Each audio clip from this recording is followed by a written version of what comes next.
welcome to Aeve, Progenitor Ooze. I think that's how you say it. That's how we're gonna roll with it. But yes, welcome. We've got some good stuff in the hand. We've got double cultivate, well not double cultivate. We've got cultivate Kodama's reach, which is very nice to see.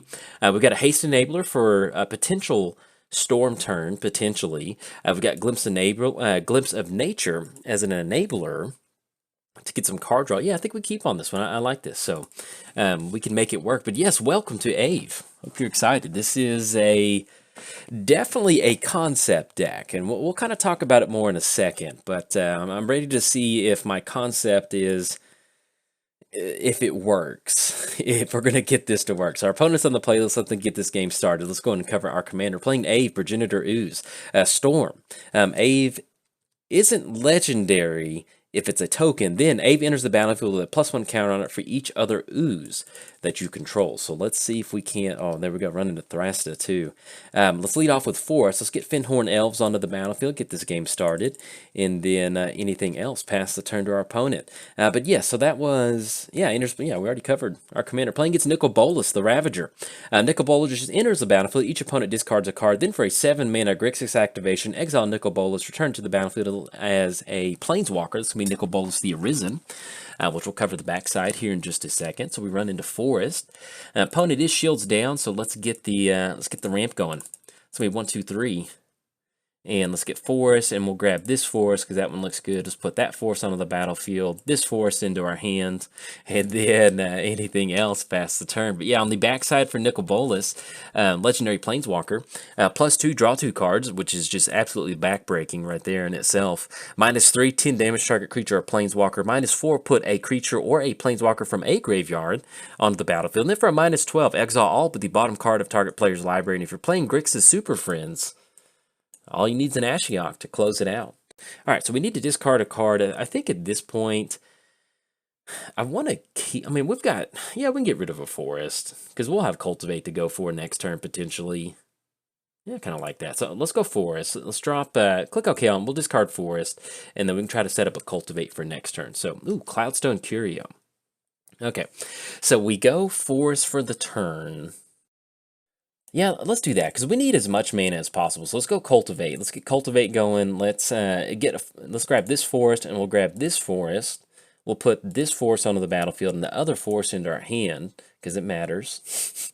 And then anything else, yeah, we will pass the turn. So with Cloudstone Curio, that is definitely a good thing for the deck. It's one of our enablers. It allows us to kind of loop some elves for some green mana and maybe set up a Progenitor Ooze line of play. So if we can keep making the land drops, get ahead on mana, we might be able to. I don't think we're going to one-hit KO our opponent, but if we can get some good storm action with some one-drops, having Glimpse of Nature and Crossroads in the hand, that is definitely one of the ways to get it done. All right, so we got Nicol Bolas swinging it for 4. That's going to drop us down to 36. That'll be 4 total commander damage, and then we'll see if they have anything else to showcase for the turn. Looks like they do not. So we're looking for an elf right now. That's going to be a good thing for us. So let's drop in Forest. Let's go for Cloudstone Curio. It's going to be 1, 2, 3. And if they've got Counter Magic, they've got it. And we've got Tranquil Thicket as a cycle option. I think we might end up doing that. So let's do this. So let's just go and pass the turn, because even if we make the land drop next turn, yeah, I think we'd rather cycle into at least getting another creature. Because if we can get Cloudstone down, and not if we get with Cloudstone on the battlefield, we can maybe set up some Fyndhorn Elves, drop in Crossroads, a Glimpse of Nature. Yeah, we'll see. We'll see what's happening from our opponent. But yes, we did cover both commanders. Give a quick shout out to our sponsors, TCG Player. If you go to bit.ly/JoltMTG, it's going to apply my affiliate link. That'll allow you to get some cards and help support the channel at the same time. So if you use that, much obliged. Certainly appreciate it. Let's give a quick shout out to MTGOTraders. If you want to play Commander online, check out inkgaming.com/Jolt for 10% off your order. And that's going to be a tutor for a tutor. I like it. And check, Ink Gaming. And last but not least, I started a Patreon. So if you'd like to directly support cool content like this, there's a link down in the description below. But if you're keeping score at home, it is officially free time, and that is Ooze time. Hopefully, we shall see. All right, so let's go and cycle Tranquil Thicket. I think that'll work out. Tap down for 1 green. Cycle that, see what we draw into. There we go, Lana War Elves. That's exactly what we wanted to see. So let's see if we can get some stuff moving. That's going to be Oh, there we go. We definitely have a Forest on this. So let's drop in Castle. So that's going to be an extra land. And we've already made the land drop. We're not going to go for Cloudstone on this one. No, we're not going to use that ability. And I think at this point, because we're looking at 5 from Progenitor Ooze to get that on the battlefield. We do have a little bit of extra advantage with Castle by getting ahead on 6 mana. Because I feel like with Vampiric Tutor, they're just potentially waiting for some sort of board wipe. Yeah, let's just maybe try a Glimpse of Nature line of play to kind of set us up. Maybe we can get into some mana rocks and kind of see what's going to happen. So let's go Glimpse of Nature. And we'll see if this gets any counter magic. If it gets counter magic, it's not the end of the world. Let's go Llano War Elves. So it's going to allow us to draw an additional card. Let's tap down green. Let's go ahead and return Fyndhorn Elves back to the hand. Oh, and our opponent's going to scoop it up on that one, so maybe they didn't have much of an answer.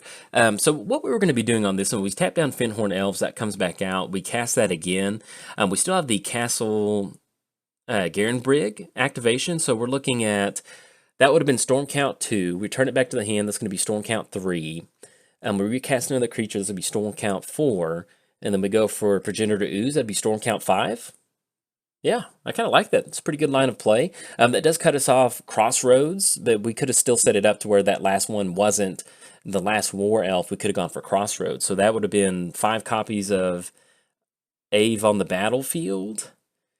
And yeah, that would have been some pretty good action. I wish we could have seen it, but unfortunately, our opponent's going to scoop up on that one. But, you know, when you play some Storm-based decks, some people just automatically assume you're going to be able to close it out right then and there, and they go ahead and scoop it up. So I will go ahead and include this in the gameplay footage just because, you know, this is what we're trying to do is, you know, set up a Glimpse of Nature, go for Llano War Elves, kind of start cycling through that, and then set ourselves up for an Ooze Storm win condition. So, you know, the only downside is our opponent did have Vampiric Tutor, so they totally could have Vampiric Tutored for a board wipe, but hey, we'll take it. So anyway, I'll catch you in the next game. Welcome to Aeve, Progenitor Ooze. As far as our opening hand goes, yes, we will keep on this one. We have an enabler. We've got Temur Sabertooth. Temur Sabertooth enables us to do some goofy stuff. I like it. And also, we're playing against Codie, which I'm very excited to be playing against Codie. Codie's one of those commanders that I've yet to build yet.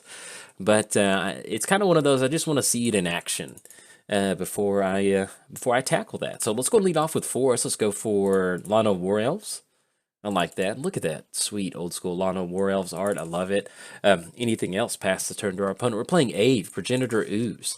Storm. If you don't know what Storm is, each time that you cast a spell, we get to make a copy of Aeve and cast it. So let's say we go Llano War Elves, another Llano War Elves, and another one that's 3, and then 4 with Aeve. You know, we get 4 copies of our commander. So that, in a nutshell, is basically Storm. Which, to have a mono green Storm commander, that sounds like a lot of fun. I like it. So let's go for Forest. Let's go for Devoted Druid, and let's get Llano War Elves swinging in. I think I kind of like that. Swing in for 1.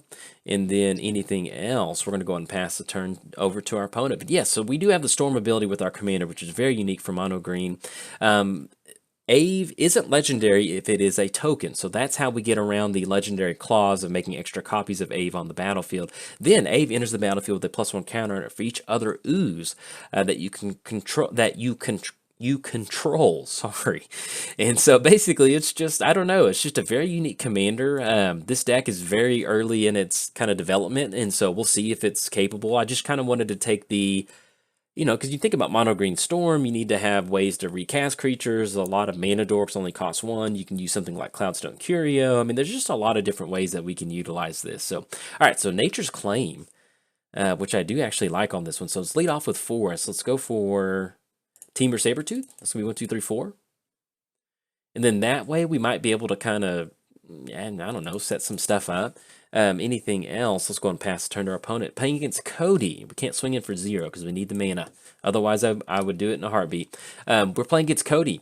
You can't cast permanent spells. Then for a 4-mana activation, add Wooburg mana to your mana pool. Then whenever you cast your next spell this turn, exile cards from the top of your library until you exile an instant or sorcery card with lesser mana value. Until end of turn, you may cast that card without paying its mana cost. Put each other card exiled this way on the bottom of your library in a random order. So we did cover both commanders. Give a quick shout out to our sponsors, TCG Player. If you go to bit.ly/JoltMTG, that will apply my affiliate link. So if you're looking for some of the new commanders to build from the new set, from Modern Horizons. I forgot what set this is. All the sets kind of run together. Please consider using my link. It costs you nothing, and it really does help support the channel. And I really do appreciate all the people who have used it in the past. They don't list names. They just list the times that it's been used. And every time I see that, I always, hey, thank you. So if you used it, thank you very much. I appreciate it. MTGOTraders in Gaming. I started a Patreon. And if you're keeping score at home, it's officially free time, so let's have some fun. All right, so we've got a Tranquil Thicket cycle. I'm pretty good with this. Let's go ahead and cycle Tranquil. Well, that'll be our land drop for the turn next turn. Actually, let's do it like this. Let's just, because we may need to make that land drop. Oh, there we go, run into Mana Crypt. Okay, so we end up going for Mana Crypt. That's going to be Storm Count 1. We can Nature's Claim on Mana Crypt to be an extra 1, and that'll be a couple copies of Aeve. Because that's going to be 1, 2, 3, 4, 5, 6. So we have 1 mana to play around with, so we can't really cycle at this point right now. But we can set up something like Temur Sabertooth to return some stuff back to the hand once we add mana. Let's just make the land drop next turn. That way... Yeah, and actually, we probably should have held on to Mana Crypt on this one. So let's go and push in with Temur Sabertooth. Swinging it for 4. That's going to drop down to 32. And then anything else past the turn. Yeah, I'm very, very new to this deck. So, you know, seeing little lines of play like holding on to Mana Crypt for a Storm Count, it's just something that I've never had to keep in mind for mono green. So, yeah, we definitely should have held on to Mana Crypt because that'll put us in a spot to where we could have maybe set up a little bit better turn with Aeve on the battlefield. All right, so we're going to see Codie come down. And that'll definitely be a good spot for Nature's Claim for next turn because Codie is an artifact, believe it or not. All right, so anything else that we need to do? We can return some stuff back to the hand, but we need to add that mana to our mana pool. So we'll just wait. Let's see what we draw to. All right, so we got the Mana Crypt trigger. Yeah, it would have been, yeah, we should have held on to Mana Crypt. That would have made this turn just a little bit better, but I will keep that in mind for next turn. Ooh, and then we run into Crumble. Okay, so let's add Lana War Elves mana to our mana pool. Let's go Devoted Druid. Let's put a counter on Devoted Druid. Let's do this. So we return that back to the hand. We can recast it, but we can also set up... Yeah, I kind of like doing this. So we're going to do this. So we added that extra mana to our mana pool. Let's go for Crumble onto Codie, and we're going to hold priority. Let's go Nature's Claim onto Codie, and then that's going to be Storm Count 2. Can we return something back to the hand, add an extra counter on there? Because it's going to be 1, 2, 3, 4, 5, 6. We do have access to 7 mana, which we can return... Yeah, and let's do that. So we're going to go for that. Let's actually get Nature's Claim resolved. And actually, we should have set that up the other way. It should have been Crumble first, Nature's Claim on the stack first, and Crumble, because they would have gained 3 life. And then that's going to be Crumble. And that goes down. So we are sitting at Storm Count 2. Let's go and add a extra mana to our mana pool.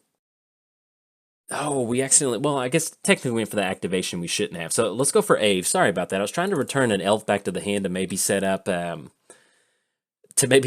War Elf. So let's get Aeve onto the battlefield. That's going to be a 2/2, and then that should be a 3/3, and that's going to be a 4/4. And then let's go... Yeah, with that extra mana, I was trying to set it up to where maybe we had enough mana to go for Devoted Druid. But we could have put an extra +1 counter on it to untap it. Yeah, the storm lines of trying to set stuff up sometimes, I'm still getting used to that. But at least we got a pretty good chunk of commanders on the battlefield. Look at that. Let's go ahead and push in with Temur Sabertooth. And that's going to be 1, 2, 3, 4, 5, 6, 7. Yeah, we've got enough for Craterhoof next turn, tapping down. So, all right, so let's go and swing in with Temur Sabertooth. That's going to swing across for 4, dropping down to 32.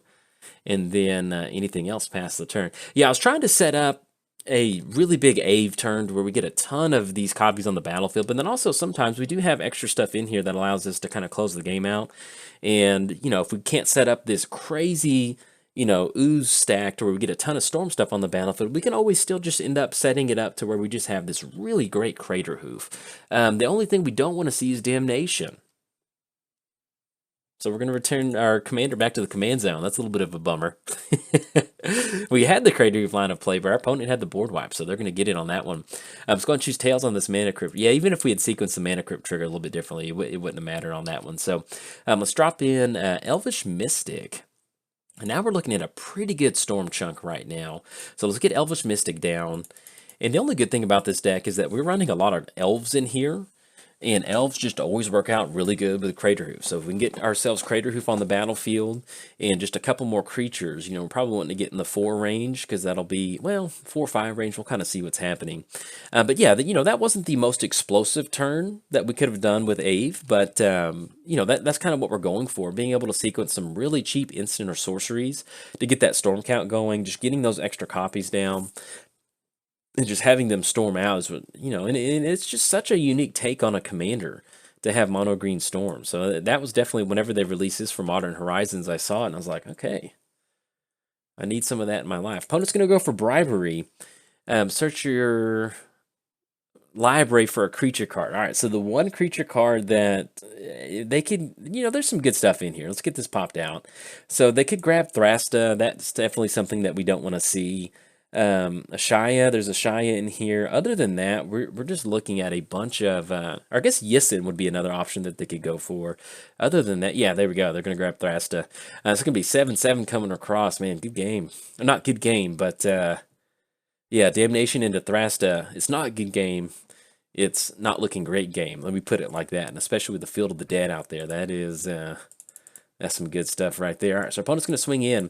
That's going to be Thrasta. We do need to very quickly get creatures on the battlefield, because we might be able to grind it out with a Crater Hoof. The only downside is Thrasta does have Trample, which is really going to be chipping away at our life total. So let's go and choose Tails on this Mana Crypt trigger, and lost the flip, and then we run into Forest. So let's get Forest down. That's going to be 1, 2, 3, 4, 5, 6, 7.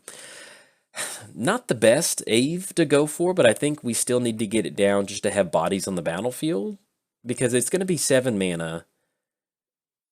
And I don't see where we can storm off from here. So let's go and go 1, 2. Let's get to Aeve on the battlefield. That still gives us access to Elvish Mystic.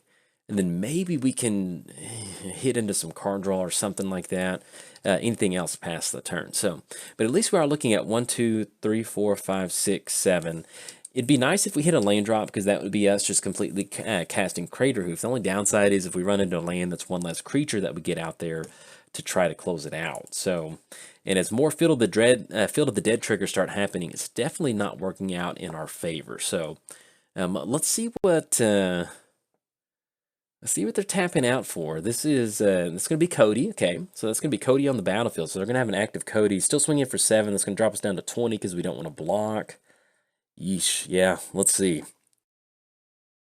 All right, so we got the Mana Crypt trigger. Let's go and choose Tails on this one. Won the flip, and that is going to be Cavern of Souls, which is what we want to see, but that's going to be, let's name Beast on this one. It's going to be Beast token, not Beast token, but we just name Beast. That's going to be +3/+3 haste. I don't think, and even with Codie out there being like that, I don't think because we take another hit, we still just need another creature out there. Yeah, I guess we just go and slam Crater Hoof. Why not? But I think, yeah, because either way, we need to be able to capitalize on this, and I just don't think that we can. So let's get down Crater Hoof. Just kind of see what that's going to... Everybody's going to get +3/+3. That's going to be 5. That's going to be a 4/4. That's going to be an 8/8. So that's going to be 9. That's going to be 17, which is not going to be enough, but at least we can kind of push past some of the stuff over there. But yeah, even if we got to hold back and block, so we'll just get in for a chunk of damage and kind of go from there. But yeah, you can see what we're trying to do with Aeve. If you've built the deck and you have any suggestions, definitely let me know. That one turn where we set up Nature's Claim, Crumble, Temur Sabertooth, if we had held on to Mana Crypt, you can see how quickly we can get all of these creatures out there, these copies of Aeve on the battlefield, and it can be a very sizable threat very quickly, and especially if you have some sort of haste enabler. We do have Crossroads in here, which is a 1-mana green enchantment, which gives all creatures haste. You don't really want to deploy that out as soon as you get it. You want to make sure you're deploying it out whenever you have Aeve, ready to storm off with Aeve. But But yeah, you know, just being able to get all these extra ooze tokens on the battlefield and give it haste, that's always a pretty good feeling. All right, so our opponent's going to go for a Codie. And let's go to the reveal zone, I think. Oh, Assassin's Trophy. All right, so that's going to be on Progenitor Ooze. We'll take, because, yeah, that'll give us an extra land on the battlefield. But I think that's going to be 6. And yes, we'll definitely turn that to the command zone. That's going to be Vandal Blast on Mana Crypt. There we go. Yeah, because they've got 1, 2. That's going to be 9, 10, 11, 13, 15. So they'll actually get us down to 1. They did get rid of Mana Crypt on that one, too. So that does save us. So if we go to 1, I don't know what we can rip into. But we'll see. Yeah, I don't think we have a win condition. If we drop down to 1, I just don't think we have a, anything that allows us to win right on the spot. So let's see what this is going to be. All right, so that's going to drop us down to 3. We no longer have a Mana Crypt weighing at our life total. So let's see what we rip into. If not, we're just simply not going to have enough blockers. And that's going to be Tree Speaker. And they swing in next turn. So yeah, good game to our opponent on that one. We did get to assemble a Storm turn. We got to see what is capable with the commander. I'm still trying to learn the sequencing with our commander as far as when we're trying to go for it. Do we want to make sure we've got Cloudstone on the battlefield? Do we want to treat it like more of an elf deck that we can use it as a win condition, like a plan B out of the deck, out of the command zone? So, but being able to see it in action with a lot of the elf tribal aspects, because we do have other ways that we can really kind of utilize the elven mana, where we can return creatures back to our hand, we can untap certain creatures. And so once you kind of have all those, not necessarily combo pieces, because we're not going to win the game right then and there, but once you get all of these elves, these 1-mana elves on the battlefield, it's just one of the easiest ways to add mana, return it, cast it, kind of have these free spells that allow you to get that storm count going, and then use some sort of haste enabler to kind of close it out. But anyway, if you enjoyed the video, hey, like and subscribe. Thanks. Bye.